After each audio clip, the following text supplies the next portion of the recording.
Welcome everyone. Today we'll have a very special tier list. This is the latest patch tier list for all the items.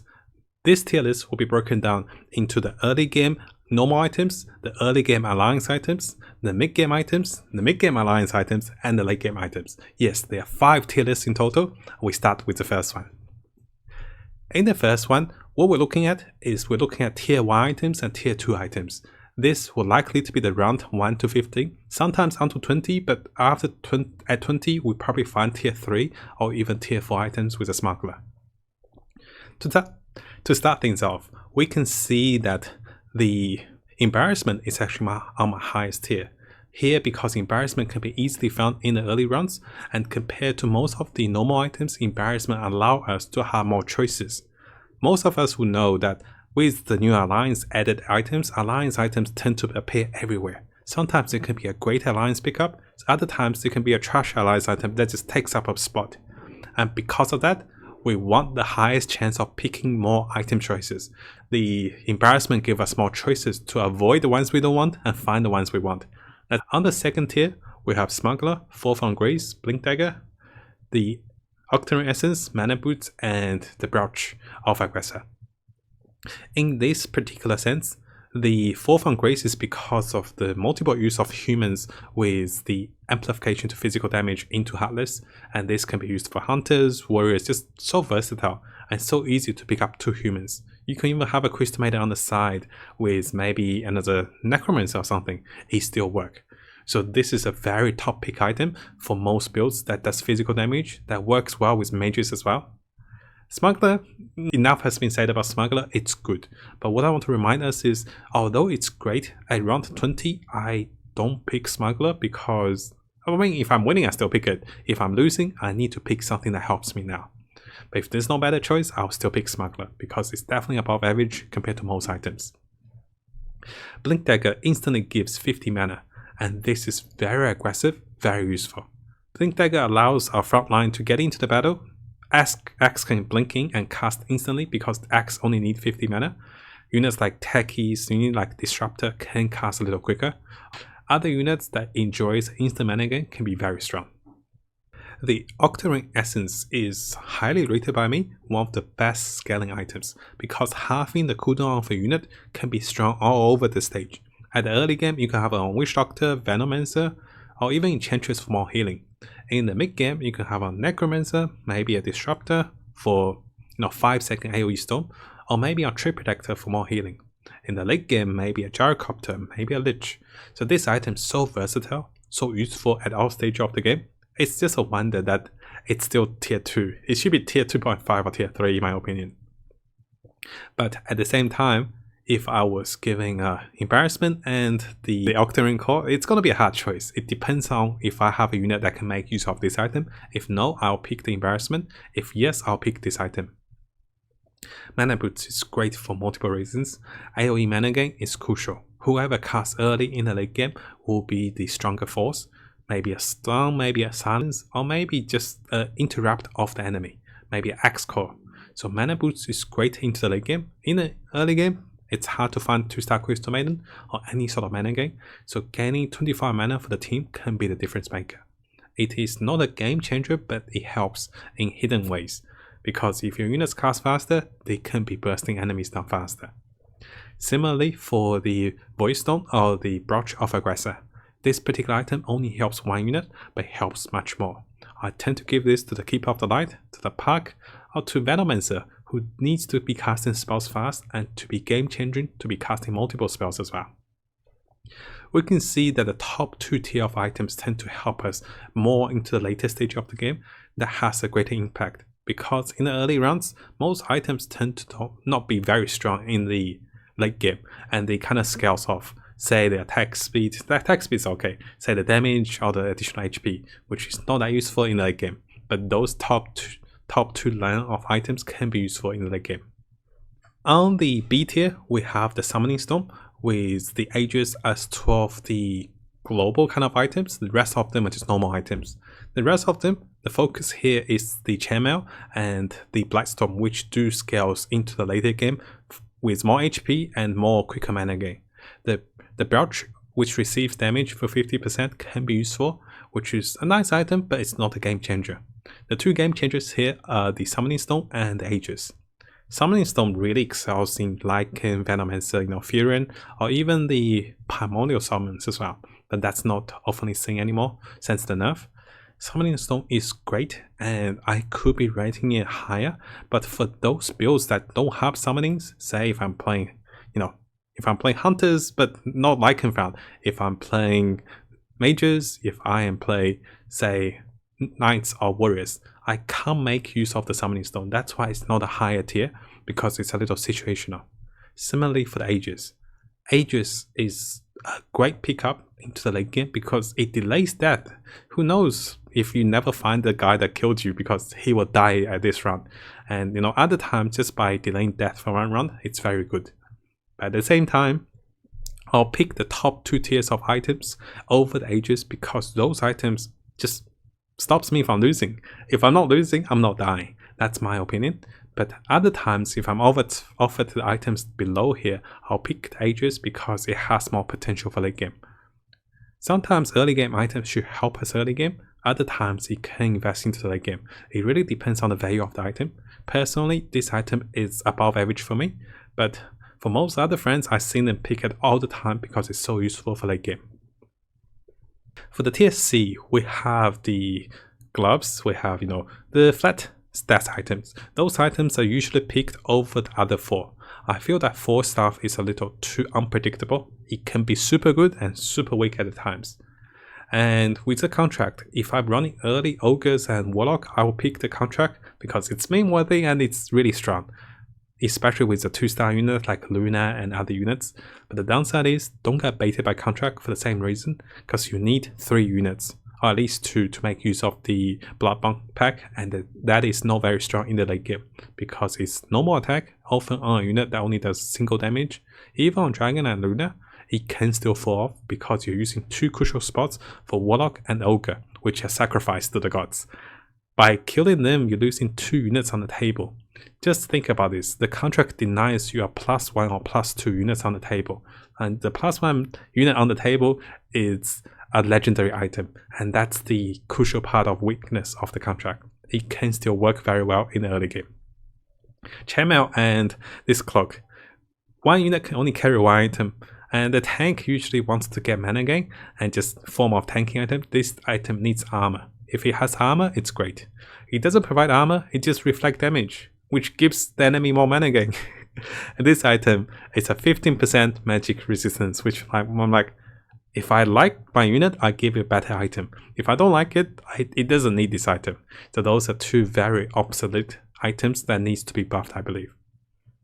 This is the second tier list for the early game alliance items. Those items can be found at 1-star or 2-star. So tier 1 and tier 2. This is for round 1 to 15. We have another tier list for the mid to late game alliance items. So those are separated.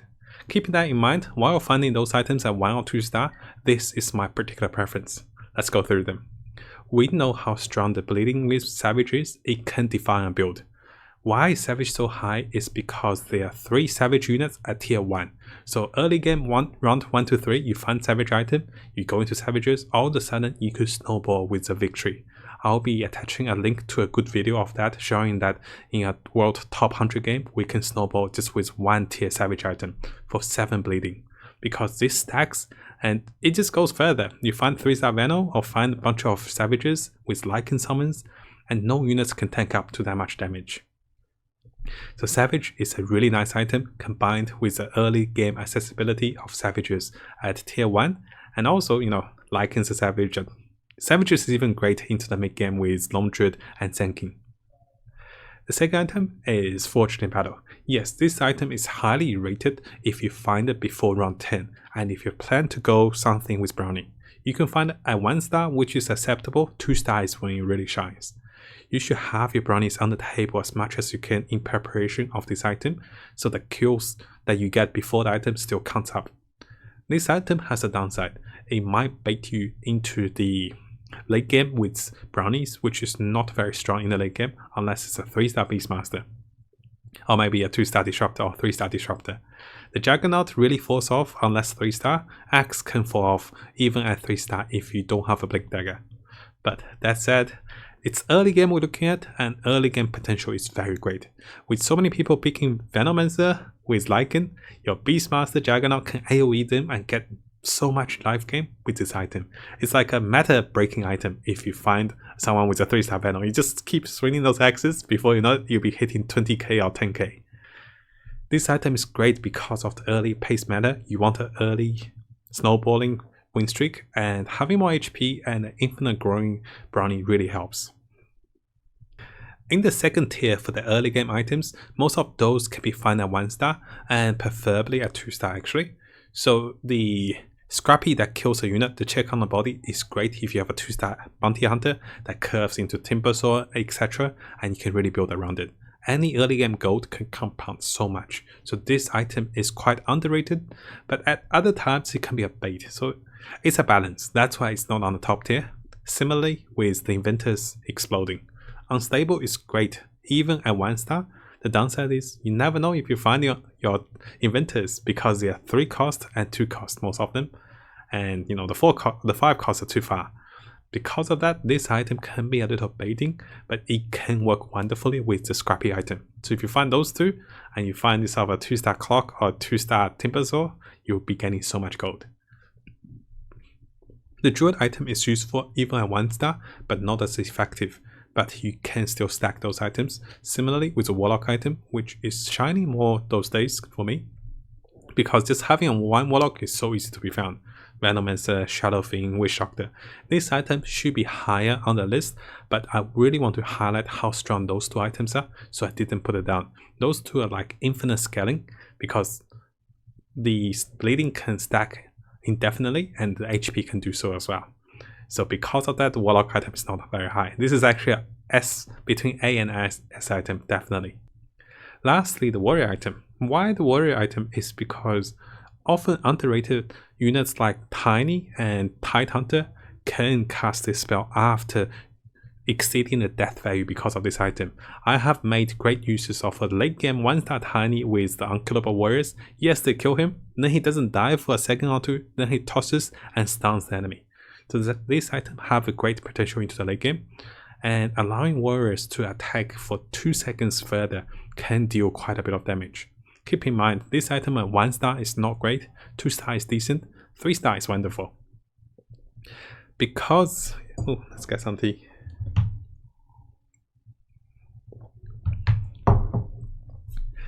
Because we're looking at early game for round 1 to 15, we often find the next level, the tier B items at 1-star most of the time, maybe 2-star. This is when that if you're running those builds, you'll be like, hey, I'm pretty happy to take them. But if you're not running those builds, those items will not appear to you. Those items will see a rise into the tier as we go into the later stage of the game, because they will define a build and enhance a build. At the moment, you haven't decided your build yet, so the instant power items will be much better than the items down here.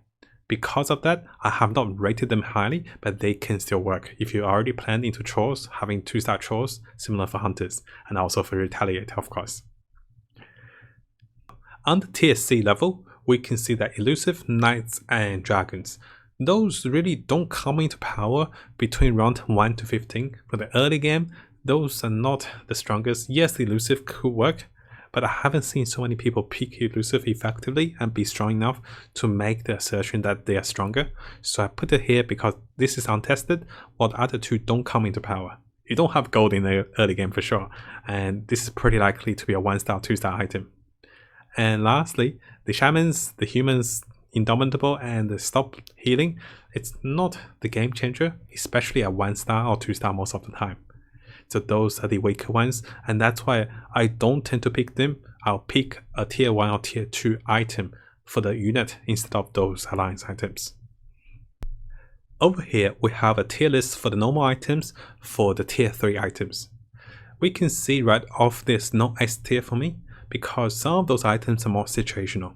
I don't want to confuse friends that see that these items are must-pick item, but rather the tier A items are situational, while the B, C, and D just to outlay that my preference with items at times. Let's have a look. The mechanism is great. It defends against AoE spells, protects backline, and heals units that might often die before they cast. Similarly, the Vanguard can protect the front tank, but I prefer the mechanism before the Vanguard for the team fight potential, because this protects one unit, this protects the whole team. After those two, the Maelstrom is actually a very good item with units that attacks fast or attacks multiple times. Medusa is one.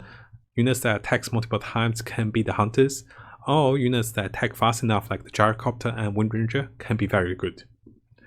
Relic is one of those items you're like, hey, it's attack damage, I'll use it.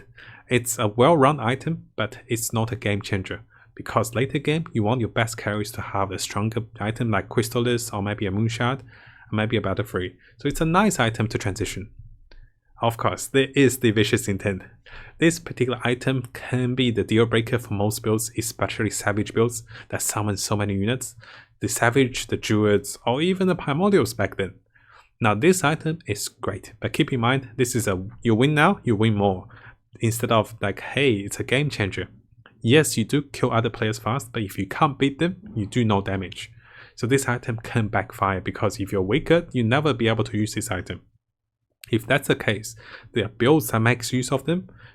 Two reasons. One is in the mid game, you can use Savage builds that use summons and that punishes players before they build mature. You kill them before they get their mages ready or get their scrappies ready, or maybe the warlocks. But if you hit the late game, you might not be able to kill them fast enough. The second reason to pick this item is because you know you'll be fighting 3 stars, and in the super late stage of the game, your 3 stars may be the only units that survives. You want to deal more damage with the 3 star, even a single survivor can do more damage. So that's when it will also come useful. At other times, I tend to pick this item when I'm more advantage in my positioning. I want to go aggressive. I want to go to say level 9 round 17, level 9 round 21. I want to spend all my gold and kill players before round 30. On the second tier, the Basher is more universally useful compared to the Master Madness because most of my units want to be casting spells. That said, if you have a Troll Warlock with Master Madness or a Slug with Master Madness, I'll take that any time of the day. So it's more situational with the Mask, while it's more generic with the Basher. The Basher don't give you a flat stat or AoE damage, but just a single target spawn. It is more RNG based, and because of that, I favor the Maelstrom over the Basher. But if I have units that can attack fast, I still take the Maelstrom. Even for the Arc Warden, we still take Maelstroms. So because of that, the Basher is not as high, but it is a universal item for most units. Because hey, who doesn't like a 25% to bash someone, right? For the Master Madness, it's a great item, but sometimes I avoid it because all my units needs to be casting.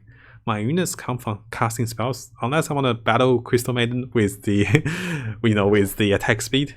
But for assassins and units like Luna, this can really shine. So for that case, this is a situational item. It can be a C tier, it can be a S tier. So this is the difference. It can be really weak or really strong. If your build needs it, it's wonderful. You've seen light attack speed Slug, you see Luna 3-star, but other times it's not that effective. So keep that in mind. Lastly, the Hood. The Hood is good for 15% mana magic resistance and also 10 HP gain per second, but the downside is it's a defensive item that doesn't increase your survivability by that much in the mid game, because likely you have a 2-star unit, likely even if that unit survives the spell damage, everything else dies. So it's one of those items I pick. I was like, okay, there's not nothing better to pick, or you can pick this one.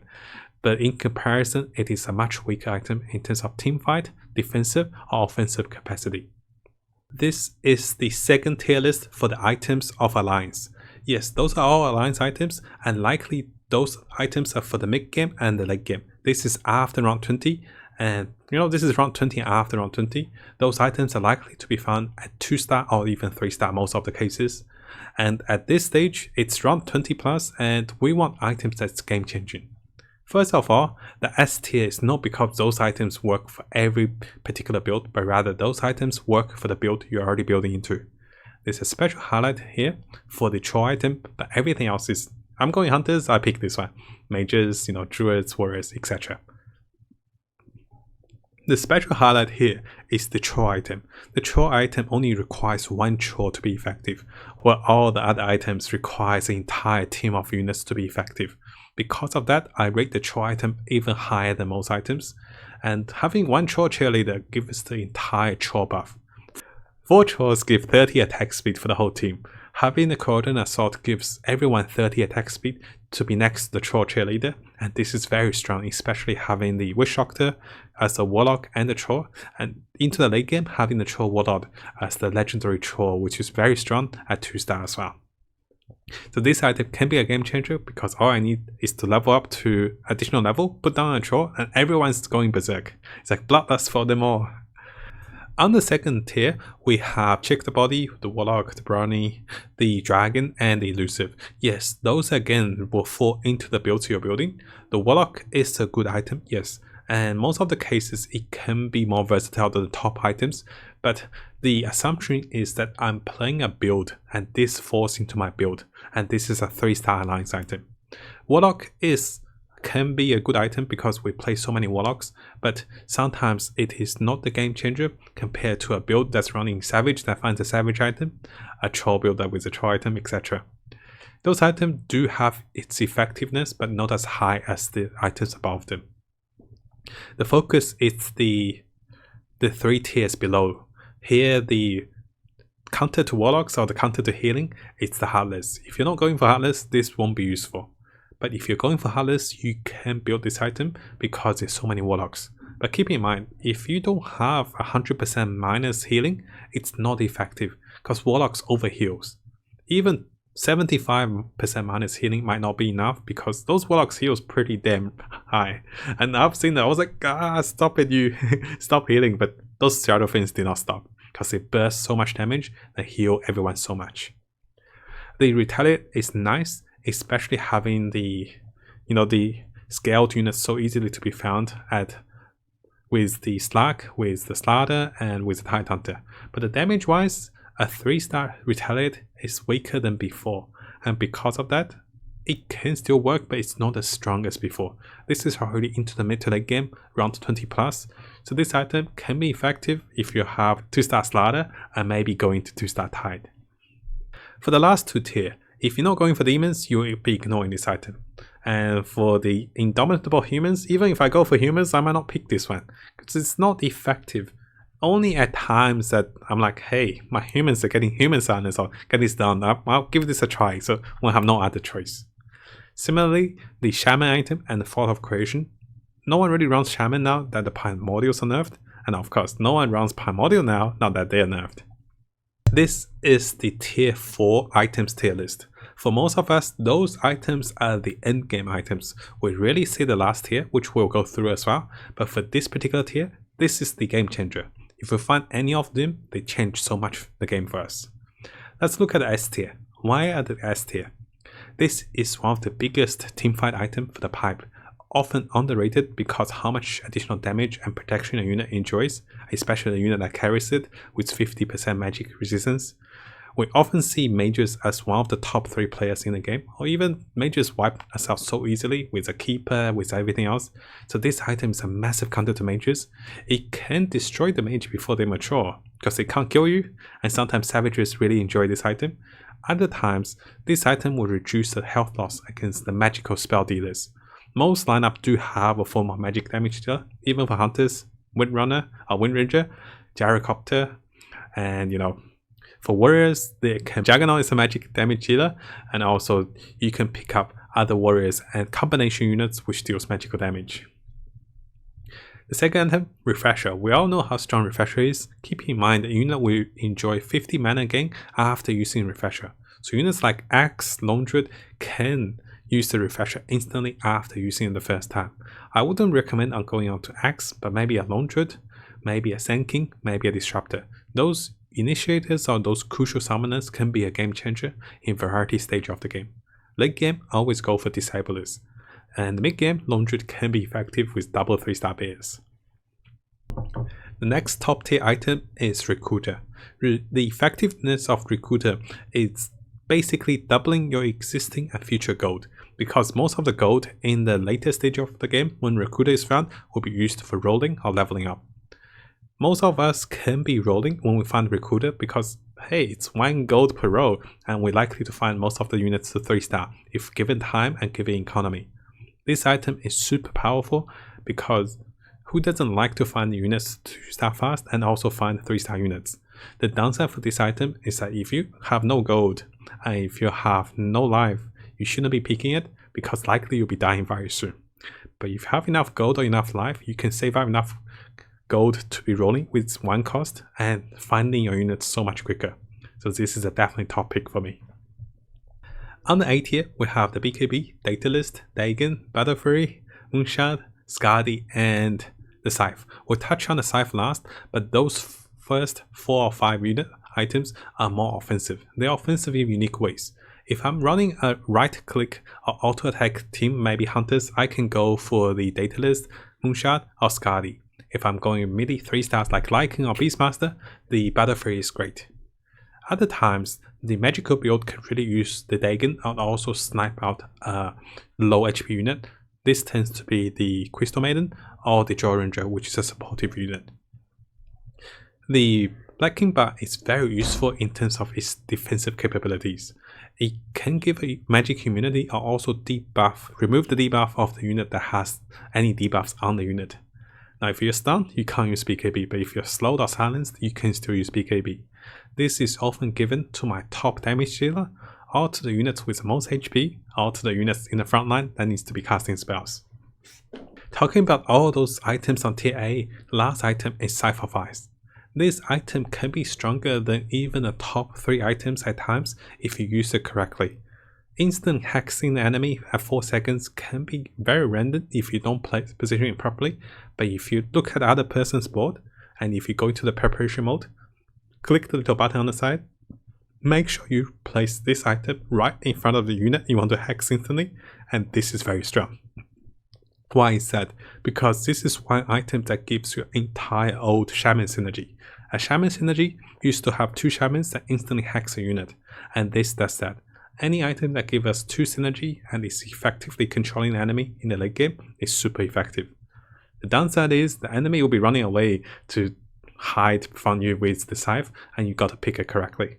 If you can't instantly hex a correct enemy at the front, you can position this on your damage dealers to defend them against damage.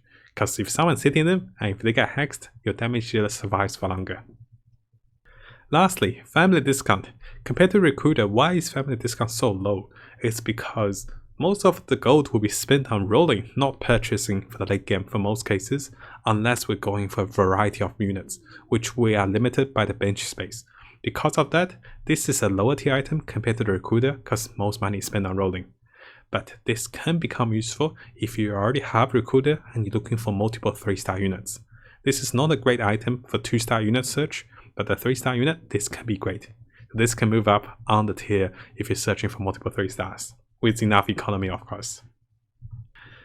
This is the last tier list for the items. Those items are like a myth to me. They're not often found because we do not survive over round 40 for many games.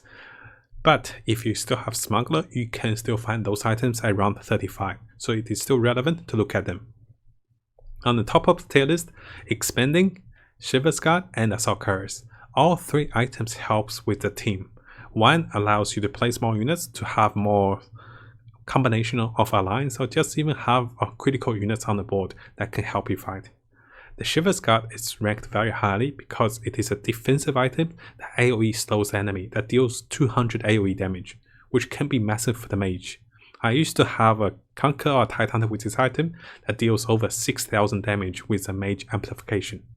So it's offensive and defensive. It also really counters units like Hunters or units that needs to do normal attack damage, that needs attack speed. Assault Carriers does the same trick except only for units next to you, and because of that it is a little weaker than Shiver's Guard, but you can use it offensively. You can use it on your frontline units to be shredding their front lines. You can use it defensively to be placing on your Jaw Ranger, maybe your crucial unit in the center like a Shadowfang, and this unit will buff your entire backline team. You also be defensive against assassins that jumps in, want to burst you down, but everyone's got super armor with Assault Carriers, then they can't burst you down. On the second tier, Bloodthorn and Desperate Measures. One would instantly mute the first unit that achieves high mana, and that gives a unit damage and critical hits. The other one is great because not only it adds damage, it also adds to mana gain. Mana gain is critical in the game, and anything that helps you cast faster is great for me. On the note of Bloodthorn, it's hard to tell which unit will be gaining mana fast, but we're thinking that the enemy will be placing their units that they want to gain mana fast with mana gain items. So this ideally will counter the frontline initiators. If it's a Tidehunter, or if it's a Disruptor, or maybe if it's a 2-star Tiny, we can counter those. On the B tier, we have Heart, Radiance, and Divine Repair. Heart is a great item for a tanky unit, but it only benefits one unit. But if I'm comparing my items with, of tier 4 or tier 3 items, I'll definitely take the Heart and make a unit super strong. I can even give my damage dealers the Heart to make sure it survives long enough to do damage. Similarly for Radiance. Radiance is an AoE item that does good damage, but since the nerf that goes to tier 5, I never see Radiance anymore. Even seeing Radiance, the 60 AoE damage is not going to be a game-changing factor in the late game, because sometimes the units in the frontline just don't survive long enough to make it work. Other times where we're abusive with Warlocks, it's just not cutting it the lifesteal in the late game after round 40. The Divine Rapier is a very strange item, because you will lose it if you lose the round against someone. This is an item with double edge, but it can be great if you're getting desperate, if this loss is going to be your last loss. But then the question is, where do you place it? You need a 3-star unit to make great use of it, maybe a 2-star Medusa, or maybe a unit that survives long enough. But last item, the higher class criminal, it's quite low tier because you're in the super late game. You need a tier 5 to help, you need a tier 5 item to help you fight instead of help you to roll for tier 5 units. Yes, situational, it can be helpful if you're looking for a number of tier 5 units to be 2-star. But most of the case, the items above is so effective because it gives instant stats instead of you have to spend gold and get lucky with your units. In that said, no, I haven't seen anyone picking this item, even when they are like round 40 or round 35 with Smuggler, simply because everyone feels the desperate needs to have a powerful item, and this item is not game changer because of that. To summarize this comprehensive 6-tier list guide, we have breaking this apart into the early game normal items, early game alliance items, the mid game for tier 3, tier 4 items, and also the mid game and late game for the alliance items. Lastly, we'll look at the legendary items we can find at tier 5 for the factor of finding them around 35 and 40. The highlight here is to know that most builds tend to be super needing to have a good early start, to have enough HP to survive to the mid game, to be maturing, to be finding the crucial 2-stars, say it's a Crystal Maiden, Shadowfiend, Disruptor, and maybe a Hunter, to make it work. Because of that, we want to build into the mid game and protecting HP. We want early game items, alliance items that allows us to snowball into the mid game by getting a footing in the early game, and this also protects HP. Thank you so much for watching come on, Brink. Thank you so much for watching this particular guide on the tier list of items. We'll have our tier list of units to come, which will be breaking down units for the early game, mid game, and the late game. Also the units that's best for stunning, units best for damage, and units that best overall for most of the builds. So please subscribe to my YouTube channel for more guides, tips, and top builds to come. Please also turn the notification on to see those videos to be posted. Please follow and subscribe to support me on Twitch. Thank you so much for your support so far, guys, whether it's coming to say hi, telling me that my guides works, and just, checking up on me. Thank you so much. It's so good to see and to know there's friends out there that finds my work helpful and such a motivation. Thank you everyone.